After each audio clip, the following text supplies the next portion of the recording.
J'aime pas de trucs comme ça. Mais il faut parfois laver son nom parce que ça devient un peu des trop. Alors, il m'a appelé. Il se met dans ma baie fort.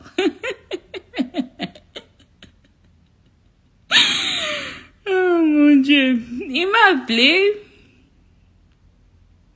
Et il m'a dit comme quoi que non, que Dieu lui a dit, j'ai ça, parce que c'était d'abord par téléphone, et comme j'étais tellement énervée, on a catagé le téléphone, que Dieu lui a dit qu'on devait donner à Zion, mon beau mignon garçon, mon beau mignon garçon, qui ressemble à un bonbon, le nom de Félix. Vous vous demandez peut-être d'où vient ces surnoms que les gens sur Internet ont donné à Zion, bébé Tshisekedi, bébé Tshisekedi, bébé Tshisekedi. Son père disait déjà aux gens que il allait donner son enfant le nom de ou bien Denise ou bien Félix.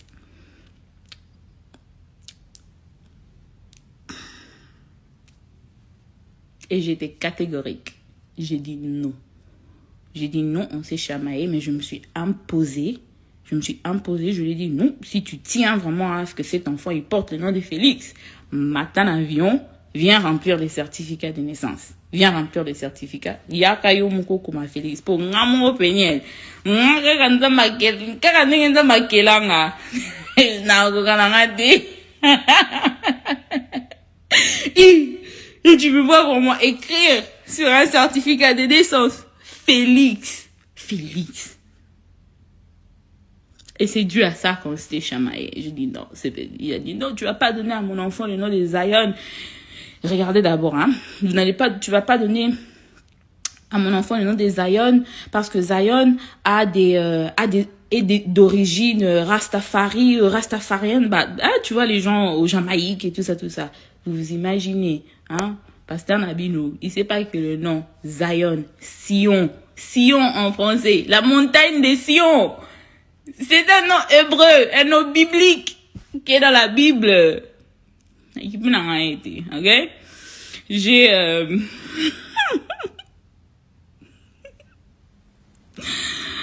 J'ai rempli les certificats de naissance de l'enfant et c'est passé. Ok? C'est passé. Et puis après, il est venu en août, si je ne me trompe pas, 2019. En août 2019, et quand il est venu, il m'a demandé de voir les enfants. Il m'a appelé. Il n'avait pas mon numéro parce que j'avais changé de numéro. Il a appelé ma petite soeur Anna. Il avait toujours le numéro de Anna. Et Anna m'a appelé pour me demander, ah non, il y a Pignon, regarde, il y a Mike qui l'appelle. Il veut t'avoir au téléphone parce qu'il veut parler avec toi par rapport au garçon. Tu veux que je passe ton numéro ou pas? Je dis non, il n'y a pas de problème. Passe le numéro. Et c'est comme ça qu'elle a passé mon numéro. Mais avant qu'il ne m'appelle, moi, je l'ai écrit. Parce que moi, j'avais toujours son numéro par cœur. Je connaissais toujours son numéro par cœur. Je ne l'avais pas enregistré dans mon téléphone, mais je le connaissais par cœur. Je l'ai écrit un message, j'ai juste dit tout simplement, tu me cherches. Et c'est comme ça qu'il m'a appelé. Oh non, je suis à Dallas. J'aimerais voir les garçons et tout ça. Et comme les garçons étaient déjà à la crèche, je lui ai dit ok. Et moi, je travaillais aussi dans cette même crèche. Je lui ai dit ok, nos programmes sont un peu compliqués, mais tu peux venir pendant ma pause, pendant que nous sommes à la crèche. Parce que je voulais aussi que le premier rencontre soit une rencontre publique. Ok, dans le public, au cas où il y avait du désordre, je voulais que ça soit en public. Et c'est comme ça qu'il est venu à l'école avec notre ex-parrain de mariage et avec l'un de ses amis ou je sais pas le gars. Et ils sont venus à l'école et il est entré. Il a rencontré Zion pour la première fois en août à la crèche. Et il a vu Shadai et tout ça. Et c'est comme ça que notre ex-parrain de mariage nous a demandé, je sais pourquoi j'explique ça. On va chuter dans la cagnotte. Je sais pourquoi je vous donne un peu ces timelines. Alors, notre ex-parrain de mariage nous a demandé si on pouvait, le jour suivant, se rencontrer chez notre parrain de mariage. Là, suivez bien. Si on pouvait se rencontrer chez notre parrain de mariage pour qu'on ait un peu un terrain d'entente en ce qu'il s'agissait des enfants. Donc, pour toutes les personnes qui disent, oh, pourquoi tu ne l'as pas appelé? Pourquoi vous n'avez pas essayé de chercher un terrain d'entente? Je l'ai fait à 1001 reprises. Parce que à part cette terrain d'entente que le parrain avait organisé, je l'appelais. Moi, j'appelais Mike avant que je ne puisse supprimer son numéro et ne pas l'avoir échangé mon numéro avant août quand il cherchait ma soeur. Moi, Péniel, je l'appelais. Je l'écrivais. Je peux aller même plus loin pour dire que je le suppliais d'être présent dans la vie de ses enfants. Ok? Ok? Merci. Alors, on s'est vu le jour suivant chez notre parrain, Papa Roger, ex-parrain de mariage, Papa Roger. Et on parlait. Et Papa Roger m'a demandé, moi, quelles sont tes demandes? Et qu'est-ce que tu veux de Mike et tout? Moi, j'étais claire. J'ai dit que je veux qu'il soit présent physiquement et financièrement dans la vie de ses enfants. Parce que, Tilelo, à part $40, au Mike appelle ça Shada une école, na crèche wana. Hein? Le jour qu'il l'a rencontré pour la première fois à la crèche. À part $40 wana. Tilelo, je dis bien jusqu'aujourd'hui. Même 100 francs, il n'a pas sorti pour ses enfants. Et Mike, vous aimez trop dire que Péniel aime tout exposer. Moi, j'expose pas. Moi, je me défends, ok? Parce qu'il y a des gens qui passent et qui disent tout ce qu'ils veulent dire, ils racontent. Même avant même de parler de l'infidélité, il y avait des photos de Mike qui circulaient sur l'internet que ses ex-copines avaient exposées. Et tout le monde pensait que parce que c'était moi l'épouse, que c'est moi qui avais exposé les photos. Donc cette communauté m'a harcelé, m'a attaqué à plusieurs reprises pour de choses qui n'ont rien à voir avec moi. Moi, quand je parle, quand je réagis, c'est une réaction, c'est pas une action, c'est toujours une réaction et je ne réagis pas à tout. Je réagis à ce que je pense est important. Et je pense demander l'argent publiquement, c'est pas une blague. OK? Les gens travaillent. Les gens ont des projets pour l'argent qu'ils sont en train de donner dans des cagnottes là. Donc la moindre des choses, c'est d'être honnête et dire aux gens pourquoi tu as besoin de cet argent-là clairement et dire ce que tu feras avec cet argent-là clairement. Ok? Alors, le parrain m'a demandé qu'est-ce que tu attends de Mike et tout. Moi, je lui ai dit non, moi je veux qu'il soit présent financièrement et physiquement. Il m'a dit, qu'est-ce que tu veux dire par physiquement? J'ai dit, physiquement, il doit me donner une horaire. Ok? Moi, je vis aux États-Unis avec les enfants, Mike, il vit au Congo. Il visite les États-Unis, moi, je vis au Congo. J'ai besoin d'une horaire. Ok? Une horaire. Parce que Shadai a une tablette. Il a un iPad. Ok? Donc, si Mike n'a pas envie de passer par moi pour parler avec Shadai, il peut appeler son fils sur FaceTime. Ok? Shadai est tout le temps connecté au Wi-Fi. Il peut l'appeler sur FaceTime audio, il peut l'appeler sur FaceTime vidéo. Il n'a pas WhatsApp, mais Mike a un iPhone. Je sais le téléphone qu'il a. Il a un iPhone, il peut appeler son fils sur FaceTime. Alors, je lui ai dit, je veux qu'il me donne une horaire, les heures où lui, il sera disponible, où Mike sera disponible, ok? Et moi, je vais matcher ça avec l'horaire de Shadai. Comme Shadai, il part à la crèche et moi, je travaille. On a aussi nos moments ensemble, moi, Shadai et Zion. Je veux pas que les horaires soient conflictuels, ok? Je veux qu'il me donne une horaire. Il va appeler à quelle heure? Il va visiter combien de fois l'année? Parce que quand les gens ne savent pas, ils ne sont pas là. Quand Shadai me pose des questions, il me dit quand est-ce que je veux voir papa?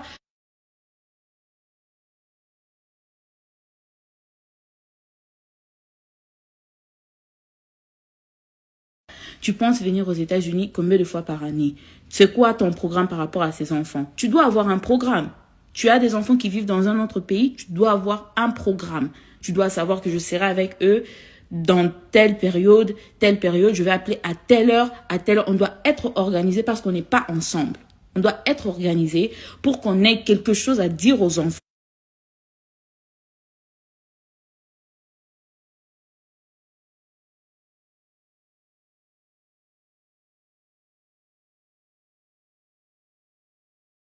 J'ai demandé une horaire et j'ai demandé aussi qu'il soit présent financièrement pour ses enfants. Et ils ont donné la parole, le parrain a donné la parole à Mike. Et Mike a dit, il n'y a pas de problème. Lui, il sera présent. Il va donner une horaire avant que tout Cabouana. Et il allait aussi être présent financièrement par child support. Ça, c'est ce que Mike a dit. Il a entendu parler de quelque chose aux États-Unis qui s'appelle le child support. J'ai dit, ok, y a pas de problème. Si tu veux qu'on fasse les choses par child support pour l'argent, que tout s'efface par voie judiciaire, ok? Même les visites, même les appels, c'est le juge qui va dicter. Parce que si tu ne veux pas qu'on ait un terrain d'entente entre nous par rapport à l'argent, moi aussi, je préfère pas que ça soit par moi qu'on va décider les visites, que le juge décide et que le juge trouve bon comment on va le faire. Ok? Et c'est comme ça que le parent a dit, ok, si c'est comme ça que vous décidez, je dis non, si c'est ce que lui il veut, hein, parce que moi, je vais pas exiger comment je voulais que cet argent soit remis et je vais pas exiger comment les visites. J'ai juste voulu une horaire. Alors, c'était un peu ça. Et les parents ont dit, ok, on va entamer le processus de child support. Mais en attendant que le child support entre, Mike, tu dois quand même être présent financièrement. Parce que le child support, c'est pas les alliés pendant Ngoubaté. Tu vas pas aller appliquer aujourd'hui, on te donne le child support demain. Non. Il y a plein de choses qu'il faut vérifier. Et c'est comme ça que le parent a dit que non, Mike, en attendant, tu dois toujours faire quelque chose pour les enfants en question. Et c'est moi qui ai parlé en ces moments-là parce que je connais Mike. Je dis, papa Roger, Dieu m'est témoin. Je dis, papa Roger, si Mike doit envoyer l'argent pour les enfants, je ne préfère pas que ça vienne directement chez moi, que les transferts se font en mon nom et que les transferts se font à ma banque. Comme vous êtes là et vous avez joué comme intermédiaire dans cette réunion, que l'argent passe par vous. Que Mike vous envoie, vous, papa Roger, l'argent et que vous m'envoyez moi payer l'argent. Et je l'ai fait parce que je connais Mike. Je voulais me protéger. Mike Aramutabanko, il peut t'envoyer $50 et te dire qu'il a envoyé 500. Et il n'y aura aucune preuve. Alors, je n'ai pas voulu que ça passe par moi. Et les cas, et pas Moutoumsousou, quelqu'un qui est neutre. Quelqu'un qui était neutre. Pardon? What, papa? Can I get my iPad yet? Oh, come check if it's charged. I don't think it's charged. Is it charged? Un instant, s'il vous plaît. Is it charged? I think yes. I'll go to my room. Okay. Go play with Zion. I don't care. J'ai voulu que ça passe par un moyen intermédiaire. Quand je fais l'émission sur YouTube avec Maman Trésor, je vous ai dit qu'il y a plein de détails que je vous ai pas donnés. Donc là, je donne quelques petits détails juste pour chuter sur la cagnotte. Ok? Alors, je voulais que l'argent passe par Papa Roger.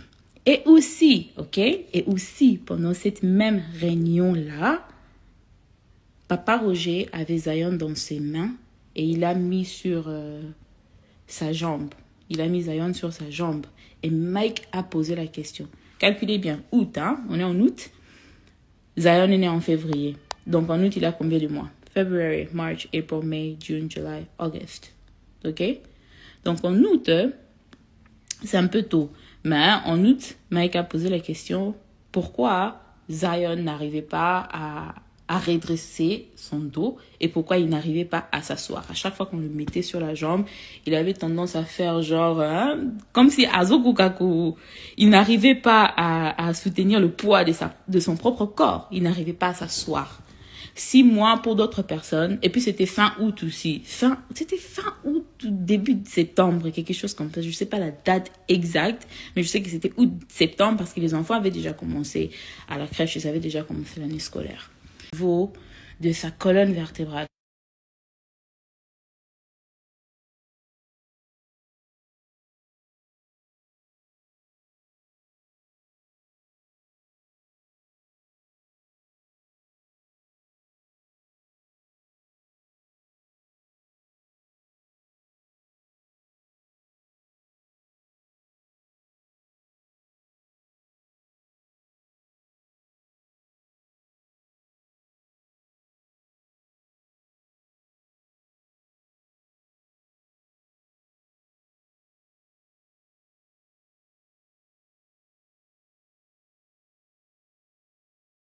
En février et vous avez voulu que, en annonçant mon divorce, que j'allais parler de la violence conjugale que j'ai subie pendant que j'étais grosse, pendant que j'ai un nouveau-né. C'est quand même pas correct. J'ai attendu près d'une année pour parler de ça. Alors, Quand Zion est né, la première personne que j'ai appelée, c'était son papa. Je l'ai informé de la naissance de l'enfant et je l'ai informé aussi du problème au niveau de ses reins.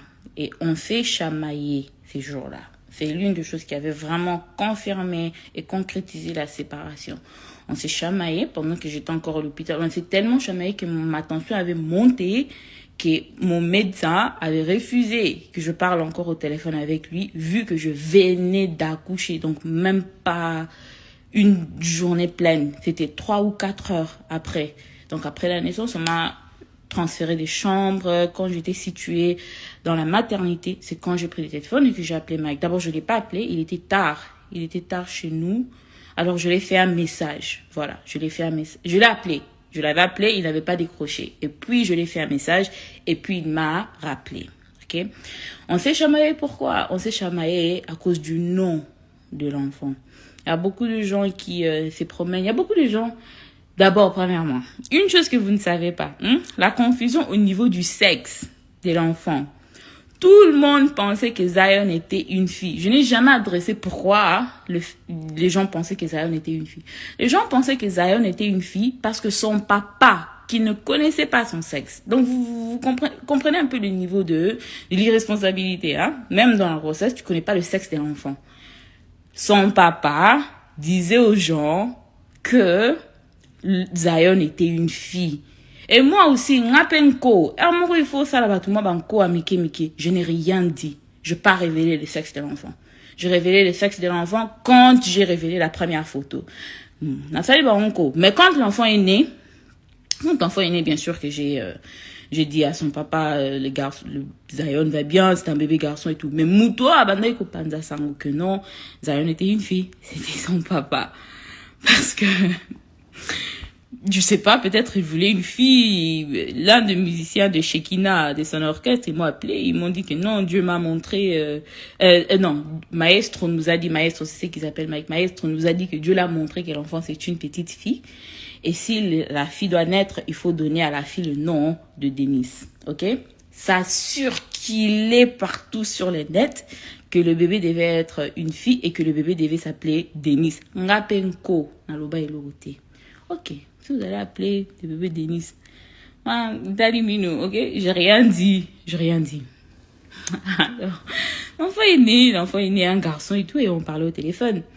Et on a parlé au téléphone, et je lui ai dit, demain, le matin, le médecin viendra vers moi pour me donner le papier qu'il faut remplir pour le certificat de naissance de l'enfant, pour le nom et tout ça. Je l'ai appelé pour lui parler du nom, ok? J'ai toujours quoi ça? Na betara c'était, je sais pas comment dire ça en français. J'ai toujours insisté ou j'ai toujours mentionné le fait que c'est moi qui a donné le nom à mes 2 enfants, ok? Shaddai, c'est moi qui a choisi le nom de Shaddai, mais bien sûr que j'ai demandé à son père, ok? Je me rappelle, on était à Lubumbashi, c'était avant même que je ne conçoive Shaddai. J'étais sur Instagram, ok? J'étais sur Instagram et il y a un pasteur de Dallas, il s'appelle pasteur Jean-Marc Moulumba, si je me trompe pas. Pasteur Jean-Marc Moulumba, il a son fils aîné, ou bien l'un de ses fils qui s'appelle Shaddai. J'étais sur Instagram, j'ai vu quelqu'un poster la photo de Shaddai, son fils, en 2013. C'était, je crois, en octobre 2013, où il était un garçon il sortait avec les bagues au mariage de quelqu'un, et quelqu'un a écrit son nom. J'étais sur Instagram, je montrais à Mike. Je dis, oh non, regarde, c'est nom Shaddai, et j'aime bien le nom, j'aime bien la signification, c'est en hébreu, on voulait que nos enfants aient des noms hébreux et tout ça. Andimi, mais c'est moi qui ai trouvé, c'est moi qui ai choisi, ok? Et le nom Michael, Shaddai, il est le Ndoi, il porte le nom de son papa.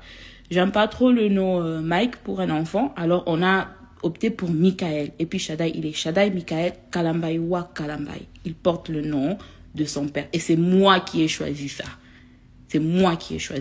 Le Kalambai Wa Kalambai, là, c'était mon idée. Je voulais que tous les enfants soient de Wa Kalambai. Ok? Alors on passe, Zion est né et je devais remplir le certificat de naissance de l'enfant. Je l'ai appelé pour avoir son avis. Moi, j'avais déjà le nom Zion en tête, mais je voulais quand même lui donner l'occasion de me dire non, j'ai ces noms, je voulais ces noms. Mais comme il ne savait même pas le sexe de l'enfant, l'enfant allait s'appeler Denis. Mais il n'y a qu'à sympathie. Parce que l'enfant, c'est un garçon. Alors, quand je l'ai appelé, il m'a dit quoi au téléphone? Il m'a dit non, je vais prier et puis je vais te rappeler demain. Je lui ai dit ok, il n'y a pas de problème. Donc, demain à Bango, avec le décalage d'horaire, demain à Bango, ça s'est fait que le médecin était déjà venu pour me demander. Parce qu'il était déjà... Donc, c'était le petit matin, comme de là où nous étions. Donc, c'était vers minuit des États-Unis. Ok? Minuit des États-Unis, ça fait 6h ou 7h du matin de Kinshasa. Maintenant, lui, il me disait qu'il allait m'appeler demain. Ce qu'on a tango, c'est minuit-là, c'est le jour que le médecin allait m'amener le certificat pour remplir. C'est comme ça que j'ai repoussé pour que demain à Kinshasa, et ça là. Donc, vous comprenez un peu avec les décalages d'horaire. Alors, le médecin est venu ce jour-là. Je lui ai dit non, je peux pas remplir les certificats parce que le papa de l'enfant n'a pas encore donné le nom. Ok. Parce qu'il a toujours été inclus dans toutes les décisions des enfants. Parce que là, lui et sa famille, ils veulent donner l'impression comme quoi que par amertume ou bien par quoi, je refuse qu'il parle avec les enfants ou bien qu'il ait contact. Et c'est très faux. Et j'ai des preuves. Et vous aussi, vous avez des preuves. Je vais vous rappeler de vos preuves. Des preuves que lui-même, le monsieur, a mis sur Internet. OK? Bonjour fidèles internautes de www.elengiakomba.tv. Bonjour, bonsoir, balandinyon so, ya Elengiakomba, Congolaise TV. Bon, t'es belé partout dans le monde, partout où vous êtes, partout où vous êtes, Elengiakomba TV, vraiment. Bonjour, bonsoir, on a abonné Bafa Nyos Elengiakomba Congolais TV. Bonjour à mon boss, on a appelé ça vraiment un pandi. Bonjour à mon boss, JP Kiama. Je salue mon boss Balobi, boss de boss Babi, JP Kiama. Bonjour, on a appelé Elengiakomba Congolais TV, vraiment. Maman la zana, chaîne de ceux qui topo, il y a boss de JP Kiama, il y a boss de boss, il y a un danger. Donc, ça me donne la zaki. Ya boss na biso JP Kiama nzambe na ngai ba boss bazali ba boss bazali JP Kiama le boss des boss. Napesi d'abord bonjour te ba mbote belé na mo boss JP Kiama wana na kozangisa ote donc na ko lekate sana napesa mo boss JP Kiama boss des boss. Bon, t'es belé partout dans le monde, partout où vous êtes, partout où vous êtes, Elengiakomba TV, vraiment. Bonjour, bonsoir, on a abonné Bafa Nyos Elengiakomba Congolais TV. Bonjour à mon boss, on a appelé ça vraiment un pandi. Bonjour à mon boss, JP Kiama. Je salue mon boss Balobi, boss de boss Babi, JP Kiama.